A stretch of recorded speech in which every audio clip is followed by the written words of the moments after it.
Nandito tayo ngayon sa tala kung saan may nakikita tayong lumiliyab. Ngayon titingnan po muna natin, alamin natin kung papaano nga ba ito aapulahin, yung apoy na ito. Aking napagtanto o aking napag-alaman na ang nagliliyab na ito ay isang motor.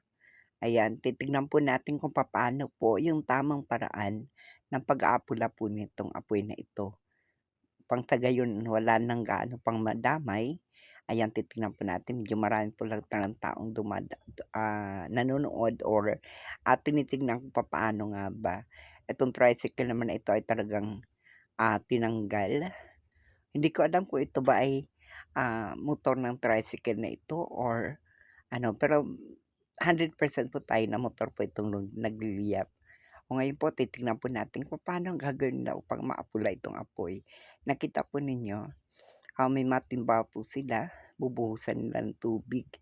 Pero hindi po ito naging madali 'no, kasi nga kapag tubig nawawala po kaagad, nawala pero bigla naman, lumiliyab uli. Kaya gumagawa po sila ng ibang paraan. Ayan nakita niyo binubuhusan naman nila ngayon ng buhangin.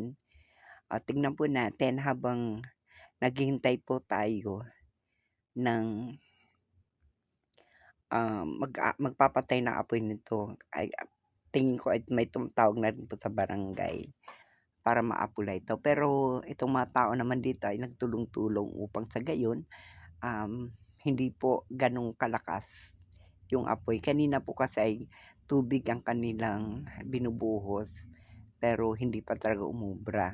Kaya ito po ngayon ay sinusubukan po nila na buhangin. Medyo napadaan lang po tayo dito upang alamin kung ano nga ba 'tong pinagkakaguluhan na ito. Pero nakita nga natin may lumiliyab. Ngayon inaalam ko na lang kung paanong paraan nila ito maaapula. So ayun nakita niyo medyo humihina yung apoy kasi nga po, may buhangin. So hindi katulad kanina talagang, um, malakas yung apoy. Ayan, marami na pong buhangin diyan, medyo basa po yung buhangin. Kaya ayun, humihina na po yung apoy. So, ayan, nakita niyo hindi na gano'n kataas yung apoy kanina. Marami po kasing buhangin na nandidito. Hangga't sa may gasolina 'yan malamang tuloy-tuloy po yung apoy pero hindi na po gano'n kataas. So, marami pong salamat at tayo po'y aalis na at pupunta na po tayo sa ating pupuntahan. Thank you for watching guys. Have a nice day po.